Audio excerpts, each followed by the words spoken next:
Chers frères et sœurs d'Algérie, chers compatriotes d'Algérie, Sabah Nour, bonjour à vous tous et à Zulf Laoul. Nous sommes le 31 décembre 2024. Je vous souhaite à vous toutes et à vous tous une merveilleuse année 2025. Une année 2025 qui sera merveilleuse, si vous voulez qu'elle soit merveilleuse. Sans votre volonté, l'Algérie de 2025 sera pire que l'Algérie de 2024, de 2019, de 2020, de 1975, de 1980, de 2001. Elle sera pire. Sauf si vous voulez en faire d'elle, de cette année 2025, une année merveilleuse. C'est ce que je souhaite. C'est ce que je veux. Et c'est ce que pour... Je travaille. Je travaille pour ce caractère de merveillosité, de bonheur, de paix en Algérie. Chers compatriotes, d'abord et avant tout, je vous supplie de demeurer pacifique, de résister dans la dignité. Ça, c'est la première. Je vous supplie de demeurer pacifique. Voilà.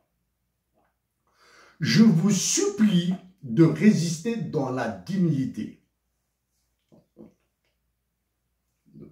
Premièrement.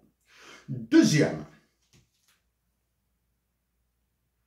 Je vous demande, je vous supplie d'être solidaire avec nos compatriotes, nos frères et sœurs de l'extrême sud de notre Sahara.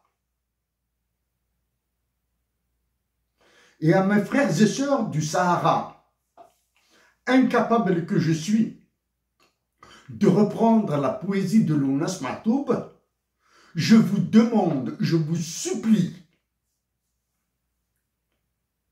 de demeurer plus algérien que les Algériens du Nord.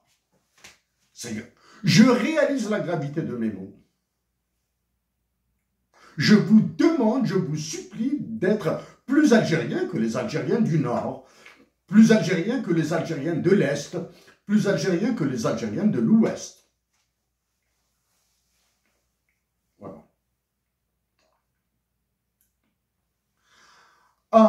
Mes frères et sœurs, soldats et officiers subalternes, une autre fois, je vous demande de refuser l'exécution de tout ordre de tir, que ce soit sur les Algériens, que ce soit sur les compatriotes africains qui souhaiteraient traverser notre pays pour aller en Europe, pour aller en Amérique, pour aller en Asie, pour aller au Moyen-Orient. L'objectif de mes mots de ce 31 décembre 2024, c'est d'agir encore une fois pour la paix en Algérie, pour la paix en Afrique du Nord. Mais mon autre objectif, c'est de dire à Emmanuel Macron, bat les pattes de notre pays. Ça, ma voix à elle seule est insuffisante. Chers compatriotes d'Algérie, chers frères et sœurs, je pense que même si j'ai des doutes sur ce que je pense, les généraux qui sont très durs en Algérie, les généraux qui prennent des décisions qui engagent votre avenir, réfléchiront à 7 fois, à 20 fois, à 1 million de fois à vous réprimer, à vous envoyer en prison si vous dites avec moi à Emmanuel Macron, bat les pattes de notre pays, bat les pattes. de notre pays. Ça, c'est tout. Voilà. En novembre, dernier mois de novembre 2024, des miettes de détenus politiques ont été libérés. Je dis bien des miettes. Cela veut dire que je considère les détenus politiques qui ont été libérés comme une marchandise insignifiante. D'accord? Est-ce que c'est grave? Oui. Je considère les détenus politiques qui ont été libérés en novembre 2024 comme des miettes. Ok? C'est grave. Ça, c'est ce que pensent les généraux. Ce n'est pas ce que je pense, moi. Ce sont des mots que je dis. C'est ce que pensent les généraux algériens. Ok? Nous allons libérer ces miettes de détenus politiques pour en faire l'arbre qui cache la forêt et en leur ordonnant de se taire et en maintenant encore un peu plus de miettes de détenus politiques dans les prisons algériennes. Prisons algériennes. Voilà. Pourquoi? Pourquoi? Il y a le fait que la justice algérienne a été privatisée. C'est une justice au service d'égoïsme, de mégalomanie, de dictature. Ça, c'est le premier fait. La magistrature algérienne a été privatisée. Le patronat, c'est-à-dire la défense et les avocats, sont incapables de faire quoi que ce soit. Ça, c'est le premier point. Deuxième point. L'État algérien est intégralement privatisé et il est soumis à des cartels. Je dis bien, l'État algérien est l'otage de cartels. Ça, c'est la deuxième raison. La troisième raison, du moins la troisième cause, c'est que les généraux algériens, sûrs et certains qu'ils ont oppressé la nation algérienne, les voix qui peuvent s'exprimer lucidement, sagement, pour la paix, sûrs et certains qu'il les a opprimés par la menace, par la détention, etc. Et sûr de son impunité. Quatrième cause, ils savent qu'aucune puissance étrangère ne peut leur ordonner quoi que ce soit en faveur des droits de l'homme et de la démocratie en Algérie. Ils le savent. Ni la France d'Emmanuel Macron, ni les États-Unis d'Amérique, ni la Chine, ni la Russie, ni l'Angleterre, aucun pays, ni du Canada, ne peuvent ordonner quoi que ce soit. Parce que les enjeux sont d'une autre nature. Okay. Ça, c'est le dernier motif, la dernière cause, et pour moi, est la plus importante. C'est que les généraux algériens n'ont aucun sens, je dis bien, n'ont aucun sens du patriotisme, n'ont aucun sens de l'État, n'ont aucun sens de la paix, n'ont aucun sens de la démocratie, n'ont aucun sens des droits de l'homme. Ils sont incapables de réfléchir ou d'agir pour des horizons temporels supérieurs à 4 heures, 5 heures. Ils savent raisonner. Au plus, ils savent raisonner pour une journée. Une journée. Nous allons décider ça. Nous allons ordonner ça. Nous allons envoyer des messages. aux régions militaires, aux Wali, aux différentes antennes des services de la sécurité militaire, etc., aux délateurs, etc., tout ça, à l'administration. Et le lendemain, nous verrons ce qui se fera.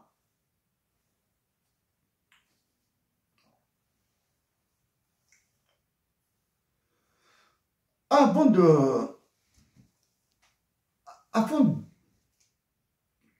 d'aller vers le message, mes mots à Emmanuel Macron,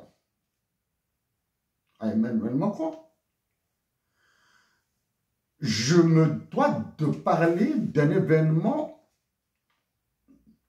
sans être majeur, mais important, qui s'est produit en Syrie. Vous devez vous rappeler que le printemps arabe, porté par ce mouvement ravageur qui s'appelle le Hirak en Algérie en 2011, qui a commencé en 2011.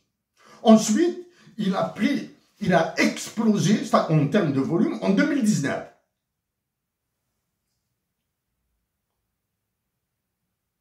La Syrie l'a connu après nous.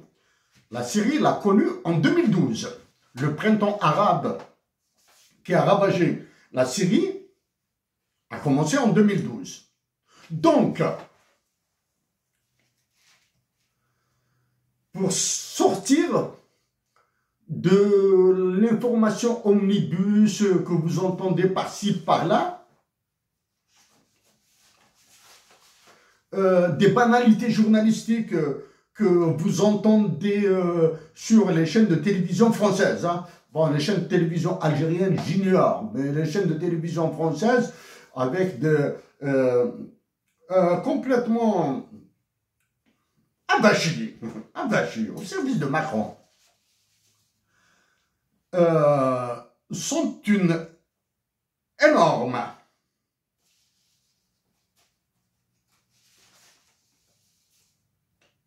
manipulation. Vous êtes victime de toutes les manipulations de l'information que nous puissions imaginer maintenant en 2024. Que ce soit par l'intelligence artificielle, soit par de la fausse information, soit par de la vraie information. On vous donne une information vraie. Par exemple, tout ce qui est les marchés mondiaux, ce qu'on appelle les marchés mondiaux. L'information fausse qu'on vous donne par exemple. Tout ce qui se produit en Syrie, tout ce qui se produit au Mali, au Niger, au Sénégal, au Tchad, etc. D'accord? Avant de revenir sur ce que la nation algérienne doit tout faire pour éviter le scénario égyptien, empire le scénario syrien, empire le scénario soudanais, empire le scénario libyen, et empire ce qui attend le Mali, le Niger, le Tchad, et à un degré moindre, mais aussi grave, ce qui attend le Sénégal. D'accord?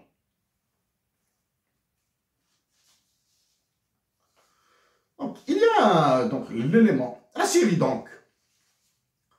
Elle a commencé, le printemps arabe a commencé en 2012, en Syrie. Quand deux fascismes s'affrontent, un fascisme militaire comme celui d'Alger et un fascisme religieux s'affrontent. Ça ravage une nation, ça ravage un pays. Donc dire que la Syrie s'est libérée, c'est se tromper lourdement. La Syrie s'est enfoncée. Elle s'est enfoncée. Ces éléments, comment les éléments pour étayer la destruction de la Syrie. Un élément que très peu de sources d'information vous rapporte, c'est vers 2016-2017, une banque de gènes à Haleb, en Syrie, hein. Haleb, Aleppo en anglais et Alep en français, a été prise par les Américains. Ça, c'est en rapport avec la nature, avec le développement de virus, de bactéries, etc. Hein? Ça, c'est une banque de gènes. Maintenant, qu'est-ce qui s'est passé? Récemment, ceux qui ont pris le pouvoir en Syrie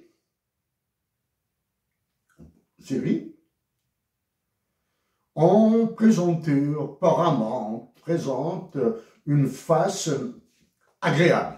Alors qu'en arrière-plan, la vengeance en Syrie bat son plein. La vengeance. 2. L'avenir proche nous le dira rapidement.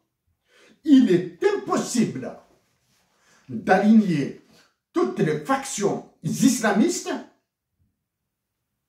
sur un et un seul objectif. Un et un seul objectif composé de 3 éléments. Les droits de l'homme, la démocratie et le respect de la volonté populaire en Syrie. Il leur est impossible. Ça, c'est. Est-ce que la nation algérienne doit aller vers ça? Je pense que vous serez d'accord avec moi pour dire que c'est plutôt, nous, c'est la démocratie, les droits de l'homme qui doivent primer. D'accord? Ou mieux encore, ce sont les droits de l'homme d'abord et la démocratie ensuite qui doivent primer. Ça, c'est le deuxième élément. Un autre élément de la destruction de la Syrie. À peine une dictature militaire en partie a fui vers la Russie, à peine une dictature, et à peine qu'une nouvelle dictature installée en Syrie, que la nation syrienne a perdu quoi? Elle a perdu officiellement le Golan, El Joulan. Et comment s'appelle celui qui est au pouvoir en Syrie actuellement, formellement, hein? Voilà. La Syrie a perdu officiellement, je pense, pour une très très longue période, le Golan, El Joulan. Donc, la Syrie est démembrée. Donc, la partition de la Syrie est enclenchée. Non, ça c'est le truc. La Syrie est l'exemple type d'une guerre de 5e génération. Pas de 4e génération. Tout a été utilisé en Syrie. Que ce soit de l'information, que ce soit les bombardements, que ce soit de la manipulation, que ce soit que les services secrets. Tout est absolument tout. Absolument tout. Tous les moyens de guerre ont été utilisés en Syrie. L'autre élément, en Syrie. Combien de pays se sont affrontés en Syrie? Les pays visibles qui se sont affrontés en Syrie. Vous avez le premier pays, c'est le voisin de la Syrie. C'est la Turquie. Son problème vers le nord, hein, vers le nord de la Syrie, les Kurdes. Ça, c'est la première. Premier pays à avoir participé pleinement au démantèlement et à la dislocation de la Syrie, c'est la Turquie. Deuxième pays, l'Iran. Troisième pays, la Russie, alors qu'elle est en conflit avec l'Ukraine, alors qu'elle a un problème de démographie effrayant, alors qu'elle importe de la chair à canon de la Corée du Nord, a participé avec son aviation dans le bombardement de Syriens. Qu'ils soient islamistes, qu'ils soient militaires, qu'ils soient... Mais ils ont bombardé en Syrie. C'est la Russie. Notre pays, les États-Unis d'Amérique,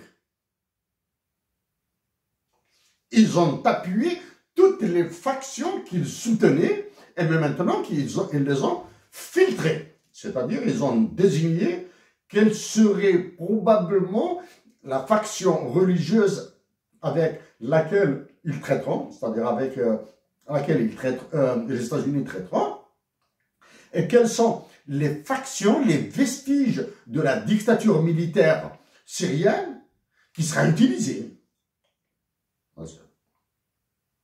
L'autre pays,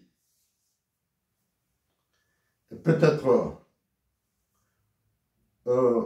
j'allais dire, le nom des moindres, Emmanuel Macron. Je dis bien Emmanuel Macron, hein. Je ne dis pas la France. Je ne dis pas la France, je dis Emmanuel Macron.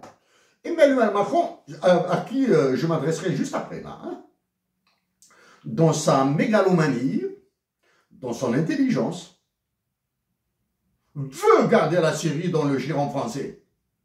Mais sauf que, depuis qu'Emmanuel Macron est président de la France, et plutôt depuis qu'il est devenu le roi mégalomane de France, là où il se mêle, c'est le massacre. Rappelez-vous l'explosion du port de Beyrouth. De Beyrouth au Liban, c'est ça. Le premier à y aller, c'était Macron, là. Où se retrouve le Liban?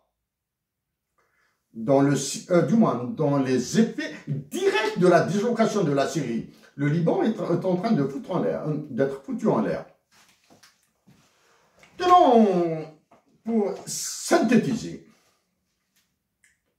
en Syrie, vous avez une guerre de religion. Les sionistes juifs d'Israël, dirigés par le terroriste Benjamin Netanyahou, je le répète, les sionistes juifs dirigés par le terroriste Benjamin Netanyahou. Je fais la différence avec une partie d'Israël sur laquelle je reviendrai. Je n'ai pas peur, je reviendrai immédiatement après. Là, parce qu'elle a une incidence directe sur l'Algérie. Hein. Vous avez une guerre de religion. Ceux qui prétendent défendre l'islam, ceux qui prétendent défendre le christianisme, ceux qui prétendent défendre le judaïsme. Vous avez ça. Donc, vous avez un élément de... Voici l'élément guerre de religion. L'élément domination.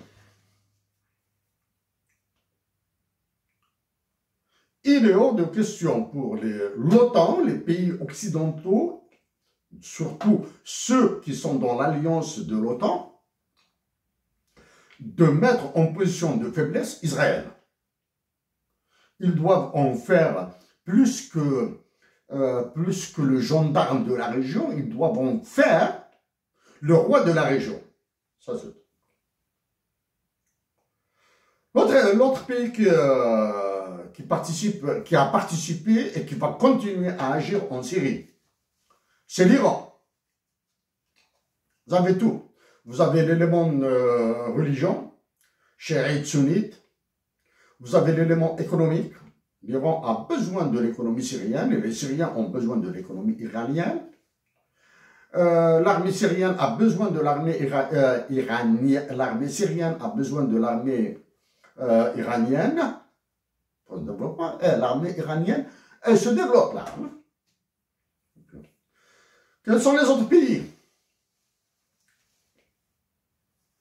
qui ont participé au massacre? Ceux qui se sont tués. Les pays qui se sont tués. Exemple. La Jordanie. L'Égypte. J'exclus la Libye, la Syrie, l'Algérie, etc. Parce que ces derniers pays sont incapables de faire quoi que ce soit. Quel est l'autre pays qui va trinquer? l'extermination de la nation palestinienne. La nation palestinienne, plus qu'un génocide, elle est victime d'extermination. Et je veux dire à toutes les Palestiniennes et à tous les Palestiniens que mon cœur saigne avec les vôtres. Mais que puis-je faire? Hein? Que puis-je faire? Parler au Canada de vous? Je l'ai fait. Parler de la souffrance du peuple palestinien en Norvège? Je l'ai fait. L'ai-je fait dans des interventions précédentes? Oui.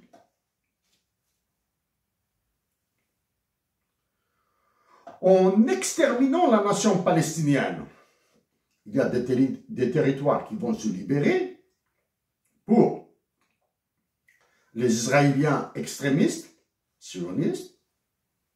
Il y aura le contrôle des lieux saints de toutes les religions. Oui, l'un de mes espoirs, l'un de mes rêves est de visiter Jérusalem avec la femme que j'aime. Oui, je veux aller à Jérusalem. D'accord? Voici une synthèse rapide de ce qui se passe, des conséquences de la Syrie maintenant. Non, quand est-ce que la Syrie pourra se relever? Ses infrastructures économiques détruites, son armée disloquée, sa population ravagée, soit par la mort, soit par les maladies, soit par la démographie.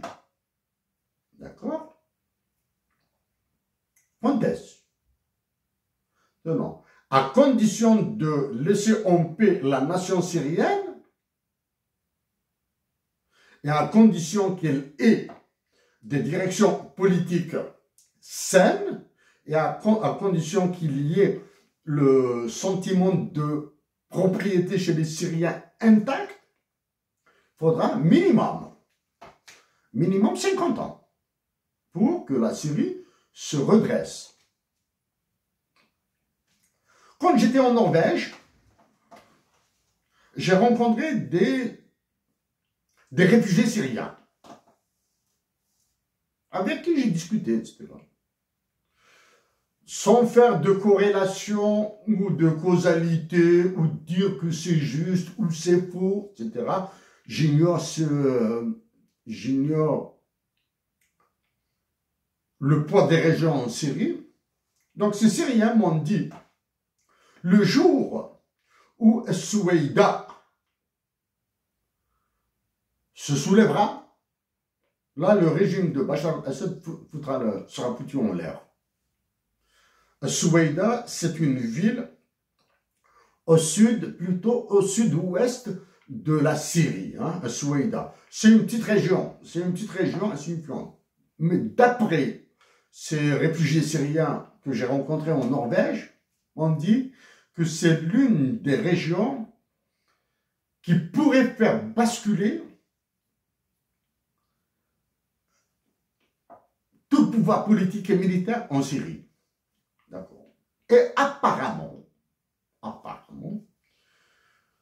ils ont raison.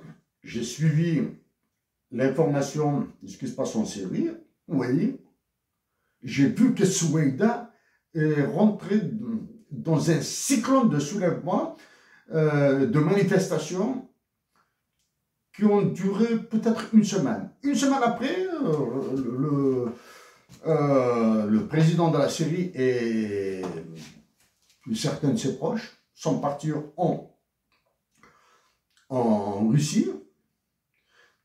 Des militaires syriens et surtout la sécurité militaire syrienne des éléments de la sécurité militaire commençaient à être chassés et capturés, torturés pour être jugés dans un processus des plus infamants. Vous me diriez, ben, qu'ils méritent ça. Non. les processus infamant une nation deviennent une maladie. C'est toute la nation qui en sera atteinte. Parce que ce sera le pire des exemples qui sera suivi. Bon.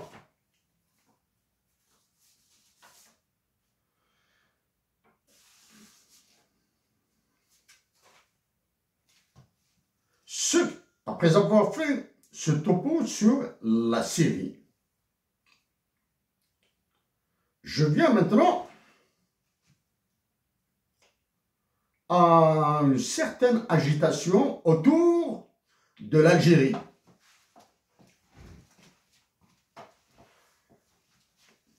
Je le répète pour peut-être la troisième, quatrième fois, que ça fait plus de 3 mois depuis que j'ai dit que l'Algérie, un coup d'État soft, s'est produit.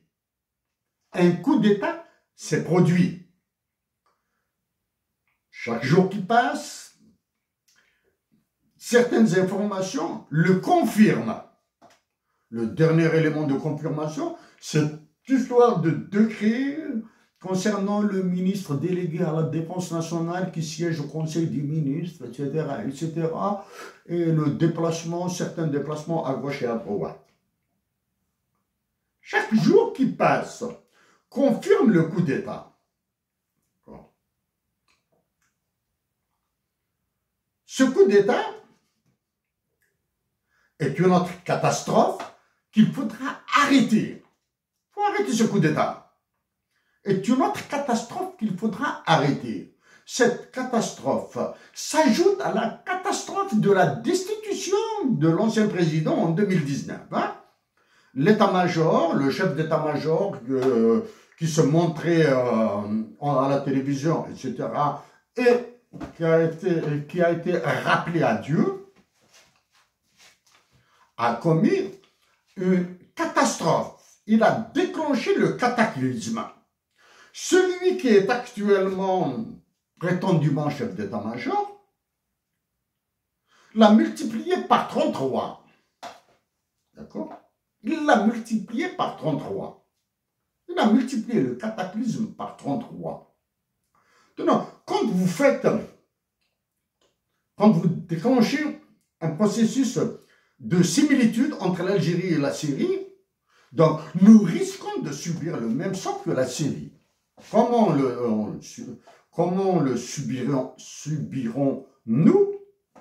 C'est qu'un autre mouvement dévastateur se déclenche en 2025. Mouvement dévastateur, pire que le Hira qui est passé en 2019, là. Pire. Il va se déclencher. S'il se déclenche par tous les moyens de l'information, l'intoxication, des pressions internationales, la fatigue et l'usure de la nation algérienne. La nation algérienne est usée, la nation algérienne est fatiguée. Ce mouvement nous ravagera. Pourquoi ce mouvement nous ravagera? Parce qu'il sera alimenté par Emmanuel Macron, il sera alimenté par les États-Unis d'Amérique. Je fais la différence entre la France et Emmanuel Macron. Hein. Mais par contre, pour les États-Unis d'Amérique, je dis les États-Unis d'Amérique.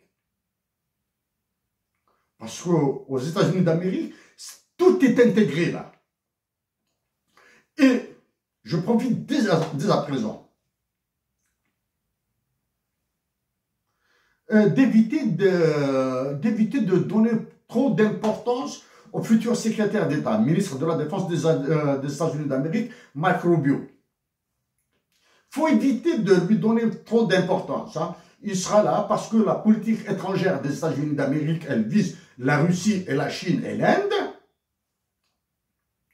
Elle est sous le contrôle du président Donald Trump. Lui, il va faire dans la gesticulation, là, Marco Rubio. Mais par contre, si le Sénat des États-Unis d'Amérique, conduit par le sénateur Ted Cruz et sa clique, se mêle, là, il faudra avoir sérieusement peur. Parce que si Anthony Blinken, tout conservateur qu'il est, au service des démocrates américains, du Parti démocrate américain. Tout conservateur qu'il soit, plutôt, tout faucon qu'il soit, a tout raté. Ted Cruz et sa clique du Sénat, ils vous ravageront. Bien. La politique étrangère des États-Unis d'Amérique, si le Sénat américain, je dis bien, pas la Chambre des représentants, le Sénat américain commence à parler de l'Algérie, là, il faudra avoir sérieusement peur. Donc, voici un truc. Maintenant, je reviens à l'Algérie. Un autre élément, c'est un élément du coup d'État. La loi des finances de l'Algérie pour 2025 a été signée il y a plus d'un mois déjà. Incroyable, mais vrai. La loi des finances. Je vous promets que dès que les chiffres paraîtront dans le journal officiel, que je l'exploserai. Pourquoi je l'exploserai? Parce que c'est à travers la loi des finances que je verrai les ordres d'Emmanuel Macron, les ordres du FMI et de la Banque mondiale, bien sûr. D'accord? C'est à travers la loi des finances que je détecterai le poids d'Emmanuel Macron, l'accord d'association avec l'Union européenne, etc., etc. Donc voici pour ces mots sur notre pays et la Syrie. Donc pour cette année 2025, je vous supplie, chers compatriotes d'Algérie, de vous démarquer de tout mouvement qui pourrait s'appeler un Hirak bis ou quelque chose comme ça. Des mouvements dévastateurs. Il dévastera l'Algérie et nous allons perdre le Sud, formellement. En plus des vies humaines, etc., des infrastructures, etc. Donnez la chance à votre dignité, à votre résistance. Donnez la chance à la paix, bien sûr. Donnez la chance à la paix dans les souffrances les plus atroces. Ça, je suis d'accord. Du moins, elles seront atroces en Algérie.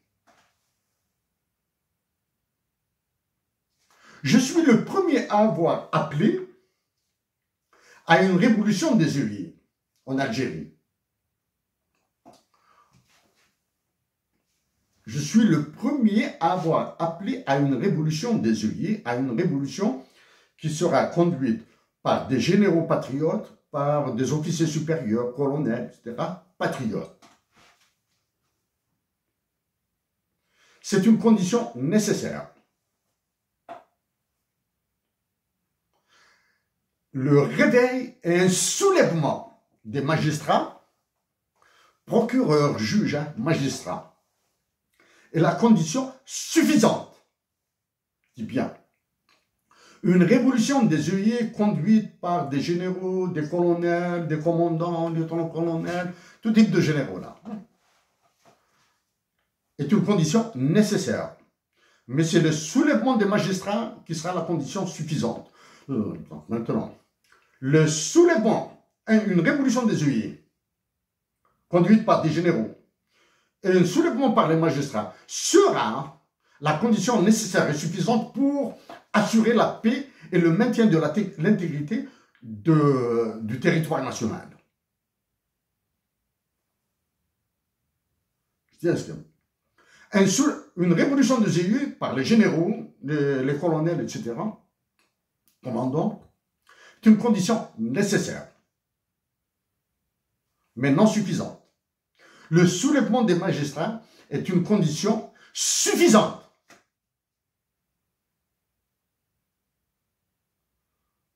pour sauver l'Algérie.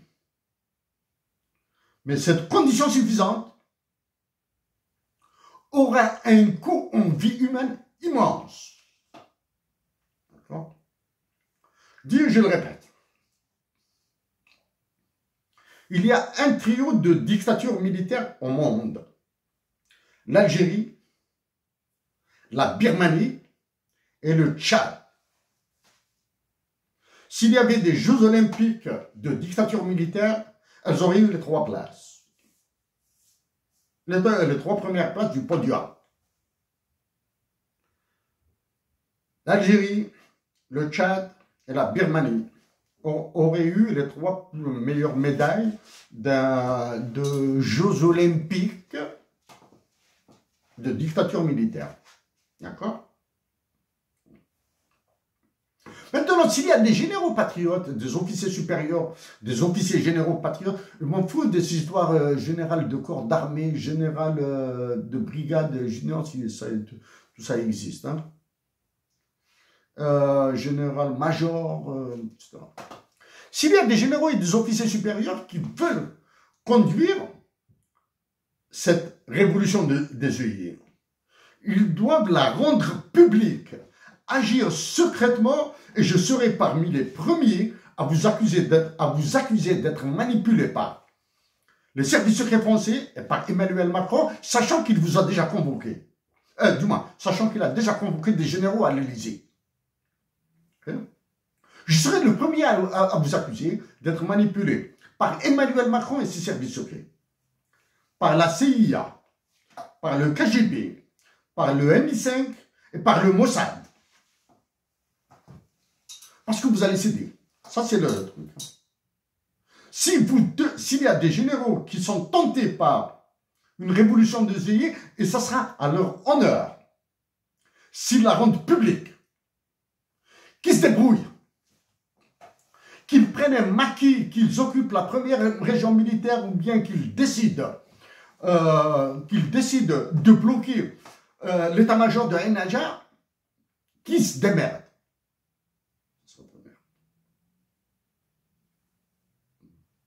Maintenant qu'ils fassent ça secrètement, en catimini, etc., ce sera un bain de sang et de la destruction de l'Algérie qui seront garantis.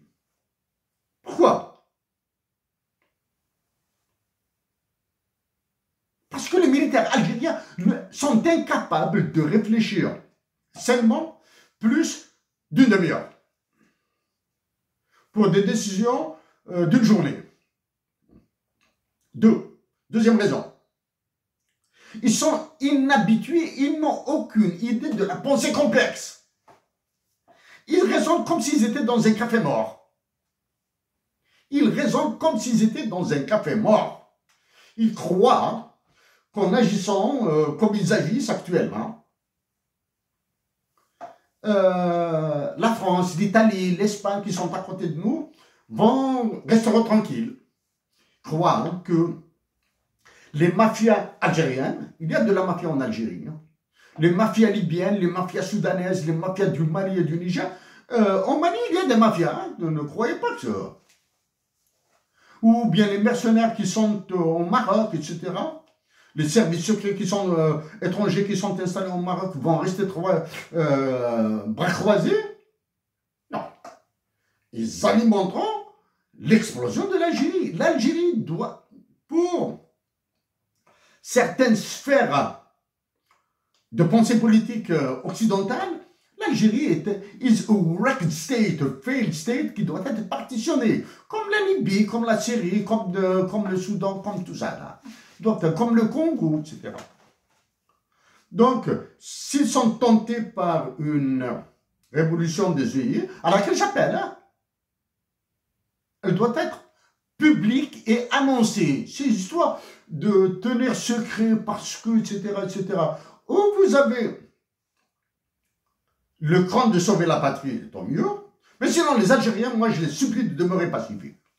Ça va durer 10 ans encore, ça va durer 25 ans encore, etc. Vaut mieux que la nation algérienne souffre sous une dictature de prétendus militaires algériens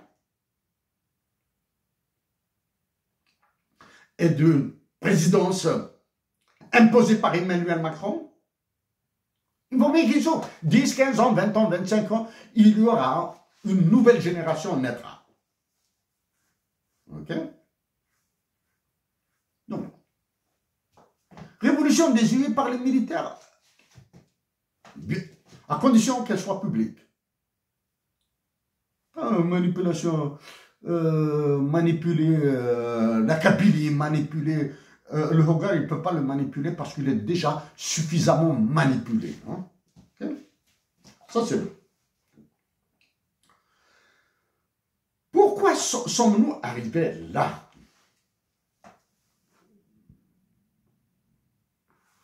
Pourquoi sommes-nous arrivés là? Parce que nous avons détruit tout l'héritage de Hussein Ahmed, de Mohamed Haroun et Lounas Matoub. Pourquoi je cite uniquement Hussein Ahmed, Mohamed Haroun et Lounas Matoub? Parce que ce sont les hommes qui ont tout fait durant ces 40 dernières années pour éviter le massacre de l'Algérie. Ils ont tout fait. 40, 50 ans, dans le dernier demi-siècle, ce sont les personnes qui se sont données à fond pour la patrie. Dois-je recevoir des leçons de patriotisme sur les autres Algériens? Non. C'est Mohamed Boudiaf qui a donné sa vie. On lui a pris sa vie, il n'a pas donné sa vie. Mohamed Boudiaf a donné sa vie durant la guerre de libération nationale. Mais à l'indépendance, on lui a pris sa vie. Des généraux ont ordonné de lui prendre la vie. D'accord?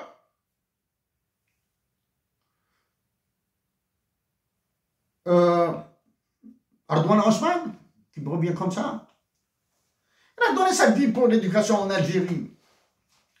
L'Algérie lui a pris sa vie. Dois-je citer d'autres? Oui, Tahadjaout. Dois-je citer encore récent des personnes qui ont vécu jusqu'à un passé très récent? Louis.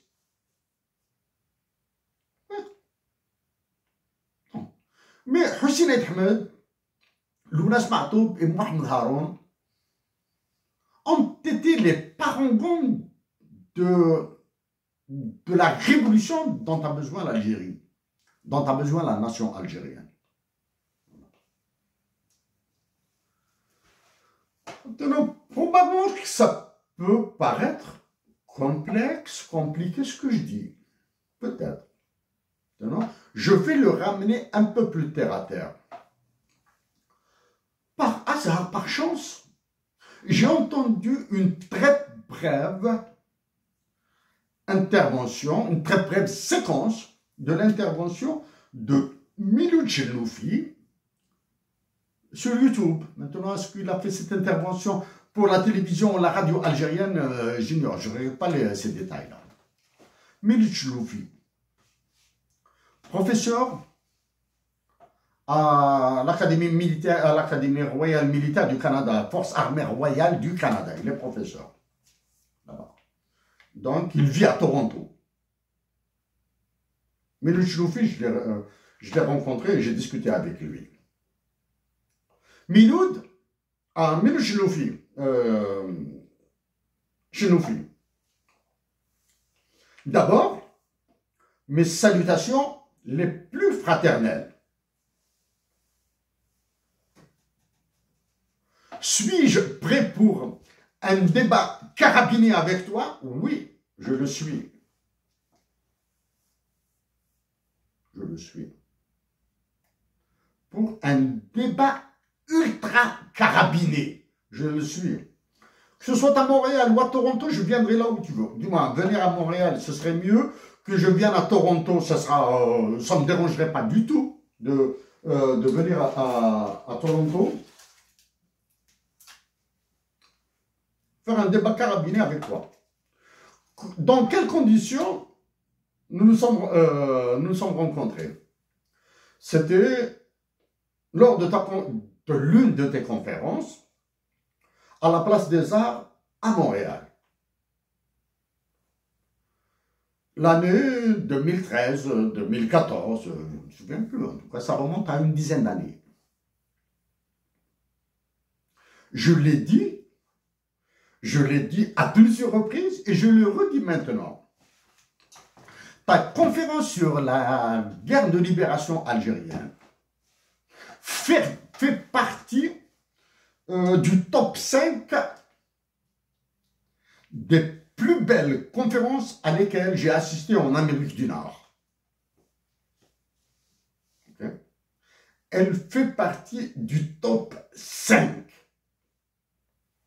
Tenant, je la mets au même niveau que l'intervention de Dahou Djabel à la chaire Raoul Dandurand de l'UQAM, après toi, sur la guerre et révolution algérienne. Ta conférence sur la guerre de libération nationale que tu as donnée en 2013-2014 a été un chef-d'œuvre pour moi. Chef-d'œuvre en étant froid. Chef-d'œuvre universitaire, académique. Elle portait comme titre essentiellement les mots suivants. Dans le titre, il y avait essentiellement les mots suivants. La guerre de libération nationale algérienne entre l'éthique de la conviction et de la responsabilité. Donc, c'est très philosophique. Hein. C'est-à-dire, en allant sur un sujet, aborder la guerre de libération nationale avec un fond, avec une approche philosophique, c'est-à-dire, on y va là, hein, on y va vers les boyaux, vers le noyau. Donc, l'éthique de la conviction et de la responsabilité. Top, top. J'ajoute à cette conférence, bien sûr, l'intervention de Dahou Djabel à la conférence sur les guerres de libération nationale et l'exemple algérien qui a été fait à l'Université du Québec à Montréal par la chaire Raoul Dandurand. J'ai assisté, c'était top, hein, j'ai vu, il y avait des professeurs d'histoire américains. Peut-être qu'il y avait une douzaine de conférenciers, peut-être une dizaine de présents, c'est plus des universitaires ou comme ça, là, dans une petite salle, hein, et j'étais là-bas. J'ai assisté à une partie, pas à tout, à une partie. Donc, il y a ta conférence Miloud, c'est du top, hein, c'est vraiment du top. D'un point de vue académique, hein, d'un point de vue universitaire, pas un truc... Ben, bien sûr, il y a du sentiment, Miloud, hein. Donc, Dahou Djabel, j'ai assisté à une conférence privée à l'Université de Montréal, non publique. J'étais introduit par deux professeurs qui m'ont introduit, ils m'ont pris avec eux. Conférence, il y avait une vingtaine de personnes dans une assez grande salle d'un bloc administratif de l'Université de Montréal. C'était sur l'initiative Obori, One Belt, One Road Initiative. Le conférencier était un Américain d'origine française. C'était immense. Là, c'est là où on voyait l'Algérie. Donc, ça, c'est la troisième conférence. Quatrième conférence, c'était au siège de l'Organisation de l'Aviation Civile Internationale, à Montréal. C'est de l'organisation, au siège. Hein. J'ai manœuvré, au lieu de payer 500 $, j'ai payé 5 ou 10 $, quelque chose comme ça. Au lieu de payer 500 $, j'ai payé 5 ou 10 $, comme ça, j'ai assisté une journée. Il y a une autre série de conférences, parmi lesquelles je cite comme ça, de tête, Éric Pinault, le professeur Éric Pinault, docteur en économie et en sociologie à l'UQAM, il est professeur à l'UQAM. J'ai assisté à une de ses conférences, à un cours plutôt, à un cours conférence il y a assez longtemps. C'était du top, c'était du top. C'était en 2012, 2013, quelque chose comme ça, 2012-2013. À la fin, en tête à tête, je lui ai posé la question. En 2012, je l'appelais Eric. Eric, s'il te plaît, est-ce qu'il y a une guerre des monnaies maintenant en 2012? Il a fait ça. Il s'est gratté la tête, il a tiré les cheveux. Connaissez mon nom, shérif. Est-ce qu'on pourra parler après de ça? Ça, j'ai eu la réponse avec un économiste directeur à Citibank, New York, etc. Je passe sur ça. Ça, c'est une autre conférence.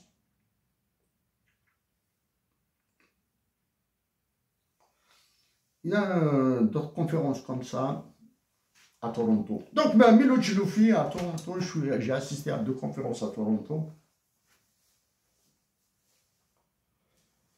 Milo Chiloufi, donc je reviens vers toi. Dans l'extrait de ton intervention que j'ai écouté sur YouTube, voilà, à propos de la position de l'Algérie défendue par les clowns qui sont au Conseil de sécurité de l'ONU, par les clowns algériens qui représentent l'Algérie auprès des Nations Unies à New York et qui parlent son nom au Conseil de sécurité de l'ONU. Tu as dit que la position algérienne vis-à-vis de l'extermination du peuple palestinien, du génocide dont est victime la nation palestinienne, ils n'ont jamais utilisé les mots extermination et génocide. Hein. Les clowns qui sont à conseil. Tu as dit que c'est une position courageuse. Ça, je le dis bien. Hein. Position courageuse. Quand j'ai entendu position courageuse, j'étais choqué. J'étais choqué. Pourquoi étais-je choqué? Mais non, c'est pas toi. Hein. Je suis prêt à débattre avec toi. Hein. Je suis prêt à débattre avec toi. Choqué. D'abord, as-tu profité de l'ignorance de la personne qui t'a interviewé? Probablement. As-tu profité du caractère généraliste de ton affirmation? La position de l'Algérie est une position courageuse, j'ignore. J'ai dit que tu as utilisé, tu as parlé, tu as donné une conférence sous la guerre de libération de l'insouciance, sous l'éthique de la conviction et de la responsabilité. Je t'ajoute maintenant, est-ce qu'il y a une éthique de la peur? As-tu peur? As-tu parlé sous l'éthique de la peur? De déplaire aux généraux algériens qui pourraient t'envoyer en prison immédiatement. Illico presto, hein, sine die, hein. T'envoies en prison immédiatement. D'accord? Tu as dit que la position de l'Algérie est une position courageuse. D'abord, je te dis que le courage est une vertu neutre. Ok. Le courage est une vertu neutre. Pour massacrer son pays, il faut avoir le courage des généraux algériens. Pour sauver son pays, il fallait avoir le courage des révolutionnaires algériens. Donc les révolutionnaires algériens, comme Saad Kchot, avaient eu le courage de donner leur vie, comme Mahmoud Boudiaf, comme Abbas Larour. Ils ont donné leur vie pour l'Algérie. Ils ont eu le courage. Mais ceux qui ont redonné l'indépendance de l'Algérie à Emmanuel Macron, ils ont aussi du courage. Donc le courage est une vertu neutre. Le courage n'est ni positif ni négatif. C'est une vertu. Moi, le courage. Ceux qui affament des bébés comme en Palestine, comme en Algérie, ceux qui privent les malades de médicaments et d'hôpitaux comme en Palestine, comme en Algérie, ont du courage. Ceux qui les aident à sortir, à se soigner, ont du courage. Ils donnent de leur temps, de leur argent, de leur amour, ils donnent tout. D'accord. As-tu réagi sous l'éthique de la peur? L'éthique de la peur aussi a un aspect positif. peur. Quand on a peur, on sauve sa peau, là. Il y a le risque d'une guerre, m'engager dans une guerre de libération de l'Algérie, je veux sauver ma peau. Moi, je veux être utile à l'Algérie en étant vivant.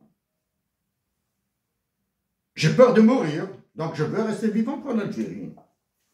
La peur a un côté positif. La peur a un côté négatif, et c'est le pire de tous.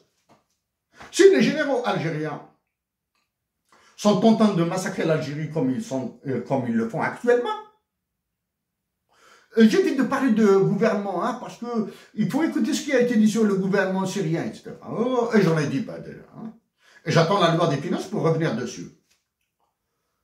Avoir la peur a ce côté négatif. Redonner l'Algérie à Emmanuel Macron.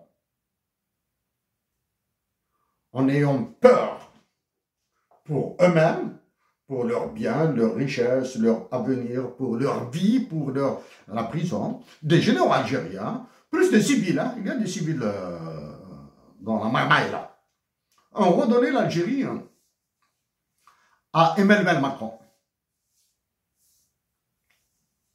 Mais je le vis en tant qu'intellectuel, en tant qu'universitaire. En tant qu'universitaire. As-tu rendu service à la nation algérienne en utilisant les mots que je viens de citer? La position de l'Algérie vis-à-vis de la cause palestinienne est courageuse. Ouais. Ma position vis-à-vis du mouvement dévastateur du Hirak et des généraux algériens est-elle courageuse? Je te laisse le soin de la qualifier. En te rappelant que le courage est une vertu neutre. Ok? Je me fie de quoi a besoin notre patrie maintenant?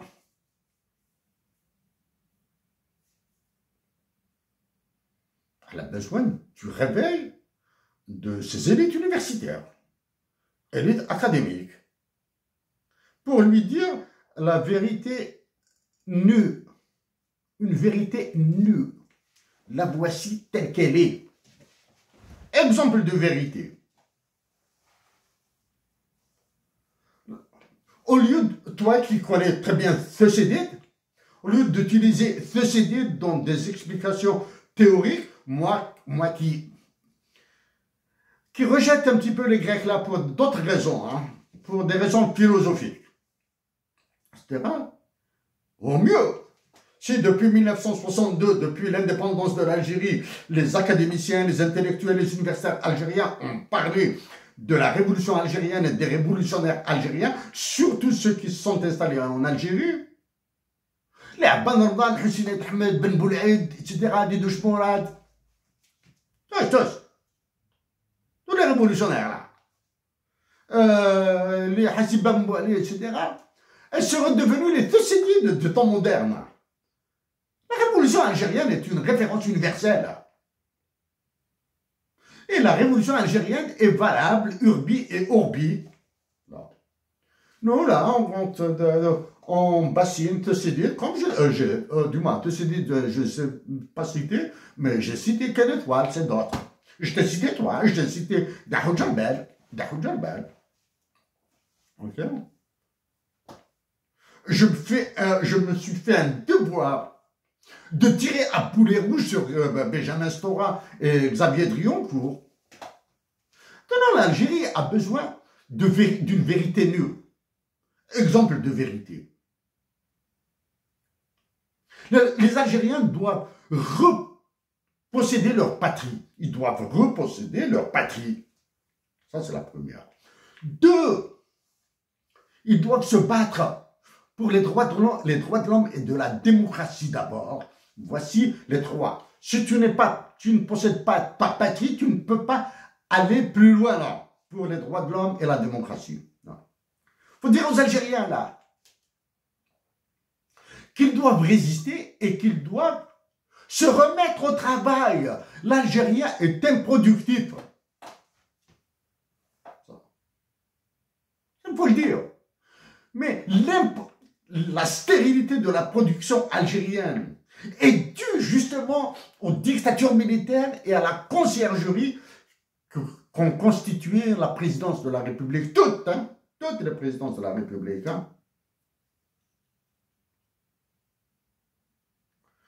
L'élection présidentielle des années 90, souviens, contre Sinaï Ahmed, a eu une attaque cardiaque en Algérie.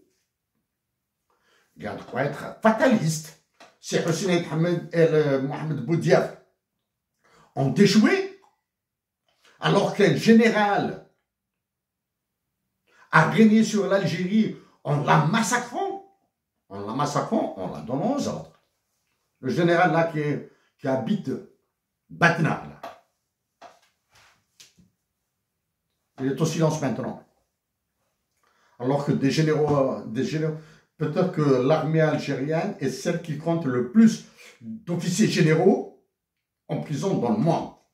Voilà, Miloud, pour les mots que j'avais à te dire. Miloud, bon, je suis prêt à débattre avec toi. Hein. Je te rappelle, combien de fois t'ai-je contacté à Toronto pour organiser des conférences sur ce qui se passe en Algérie et en Afrique du Nord? Combien de fois t'ai-je contacté pour organiser des conférences universitaires? Crois-tu que dans mon intervention, dans le cadre d'une conférence universitaire de l'Algérie, j'irai vers ces termes, mais autrement,